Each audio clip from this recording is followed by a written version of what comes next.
Pria ini sedang duduk di kursi pesawat. Terlihat di kursi sebelahnya ada MP3. Karena penasaran jadi dia menyalakan dan mendengarkannya. Di layarnya terlihat kalimat tragedi misterius dari penerbangan 1015. Pria itu tiba-tiba merasa merinding. Karena sekarang dia sedang duduk di atas pesawat itu. MP3 memulai siaran. Pria itu segera mengangkat penutup jendela ke atas. Air hujan turun. Semuanya sama seperti yang dijelaskan di MP3 itu. Sekarang MP3 terus mengatakan pesawat akan hancur dalam 1 jam ke depan. Pria itu tiba-tiba tertawa. Cerita ini pasti lelucon. Dia melanjutkan mendengarkan. Pada jam 20, pesawat akan ditabrak oleh seekor burung. Baru saja selesai mendengarkan itu tiba-tiba ada gemuruh. Dia ketakutan dan buru-buru bangun dari tempatnya. Lalu melemparkan MP3 itu ke samping. Sekarang waktunya yang ditampilkan menunjukkan pukul 20. Pria ini kebingungan dan takut. Dia langsung berlari ke toilet dan mengunci pintu. Lalu buru-buru menggunakan air dingin untuk membasuh wajahnya. Dia mencoba menenangkan diri. Setelah tenang, dia berbalik dan duduk kembali. Lalu pramugari datang. Dia mencoba menanyakan tentang kebisingan yang terjadi.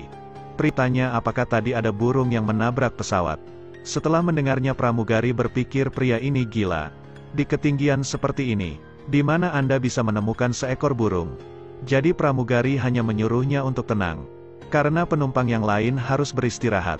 Setelah itu dia tidak mengatakan apa-apa lagi. Mungkin ini karena dia terlalu lelah. Tapi saat dia melihat keluar jendela, dia melihat guntur dan kilat lalu merasa sedikit khawatir.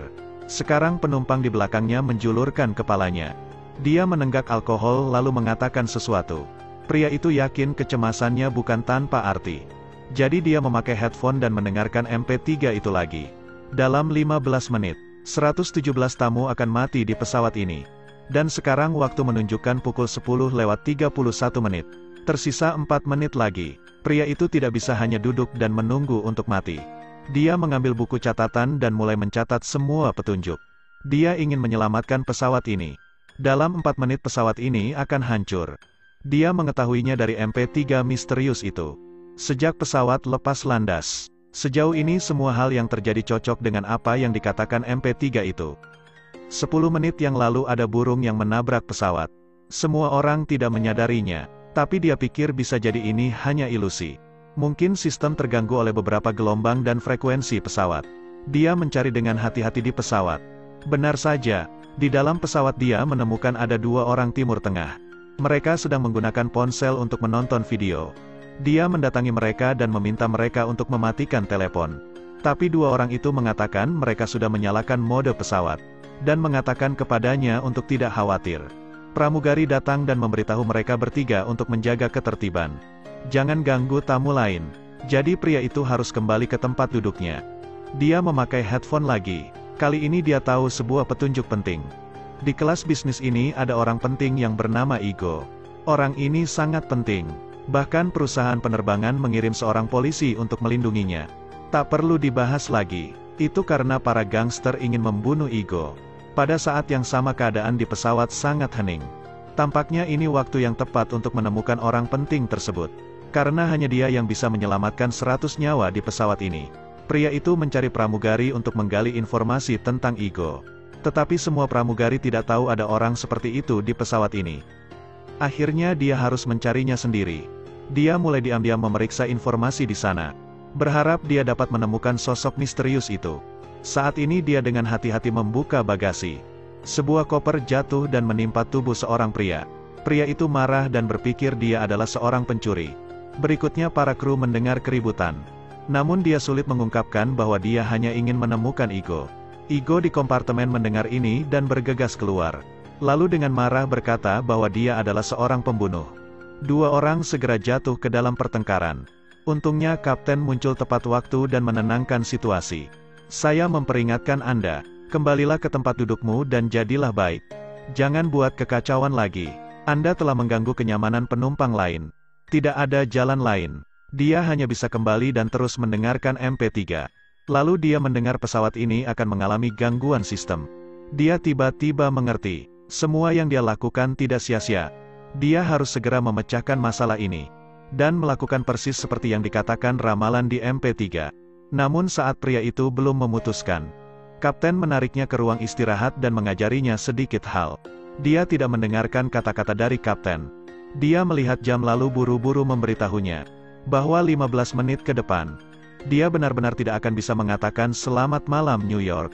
Kapten tidak mengerti dan bertanya padanya mengapa. Pria itu berkata karena pesawat akan segera hancur. Namun tiba-tiba tangannya diikat. Kapten berkata ini demi keselamatan penerbangan. Menghadapi situasi seperti ini, pria itu bingung. Dia hanya ingin menyelamatkan semua orang di pesawat. Pria dengan tangan terikat tak berdaya menatap detik yang terus berlalu. Dia tahu penerbangan yang dia jalani akan benar-benar hancur dalam 5 menit. Tapi tepat saat dia merasa putus asa, pria yang duduk di kursi belakang datang dan duduk di sampingnya. Dia bilang dia percaya pada kata-katanya. Melihat pria itu, dia tiba-tiba teringat bahwa pria di sebelahnya ini pernah menjadi pilot. Karena itu muncul sebuah pemikiran yang berani. Terbakar di kepala Anda, dia langsung mengatakan padanya untuk berurusan dengan orang-orang di kokpit. Lalu buat pesawat mendarat dengan selamat. Tapi untuk masuk ke kokpit dia memerlukan kata sandi. Pria itu menatap MP3-nya. Lalu tiba-tiba mengetahui kata sandinya. 1105. Jadi dia pergi ke pintu kokpit dan memasukkan kata sandi. Dia masuk ke dalam dan tutup pintunya. Triknya telah dipecahkan. Dia berhasil mengambil alih pesawat. Kemudian dia mengurangi tekanan oksigen untuk semua penumpang. Di kompartemen pesawat banyak penumpang yang kesulitan bernapas. Dia merasa ada sesuatu yang salah. Mengapa dia harus membuat para penumpang tertidur? Sekarang di layar pesawat muncul sebuah wajah yang mengerikan. Setelah mengatakan itu, Paul menutup sistem kemudi. Kemudian pesawat itu menghilang dalam kilatan petir. Ketika pria itu bangun, dia sudah tergeletak di pantai. Ini sudah pagi. Dia melihat ke sekitar dan menemukan bahwa ini adalah sebuah pulau. MP3-nya tergeletak tidak jauh darinya. Pria itu bergegas mendekat dan memasang headphone. Suara di dalam berkata semua staf di pesawat 1105 selamat. Dan mereka terjebak di sebuah pulau. Namun setelah beberapa minggu semua orang mati. Dan yang selamat hanyalah dirinya. Pada saat ini, dia tiba-tiba mengangkat kepalanya. Dan tiba-tiba melihat sekelompok orang berjalan ke arahnya. Itu para penumpang di pesawat. Dan mereka semua memiliki ekspresi marah di wajah mereka. Apa yang akan terjadi selanjutnya? Terus ikuti Edelweiss Review untuk mendapatkan update cuplikan film berikutnya.